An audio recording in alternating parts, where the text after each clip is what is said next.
to blame for the US presidential results? This year's presidential election was one of the most polarizing elections in US history. Never in US history has there been two candidates as hated as Donald Trump and Hillary Clinton. Despite the hate that these two candidates have been receiving, this election has had more media coverage than any other election. On November 9th, 2016, the election results were in, and Donald Trump was elected the next president of the US.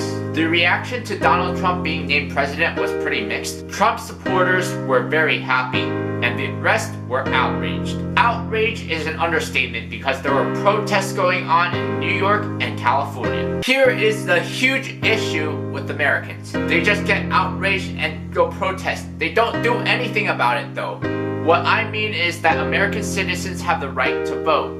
They ultimately decide who becomes the president. So if they didn't want Trump to win, they should have voted for Hillary. Here lies the problem. Many voters this year did not like Hillary either.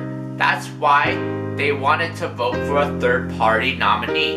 If the people who voted for a third-party nominee voted for Hillary, then perhaps she would have won. You can't change the results of Donald Trump being president. You just have to hope the presidency doesn't end up in a train wreck. Who's to blame for Donald Trump being the next president of the US? What effects will Donald Trump being president have on the US? How about the rest of the world? The people voting for Donald Trump are to blame. The people voting for a third-party nominee instead of Hillary in a swing state are also to blame. My greatest concern isn't actually with Donald Trump, it's with the people inside the US, how the nation is actually really divided right now. Racism and prejudice is way more apparent now than ever. People are no longer hiding the fact that they are racist.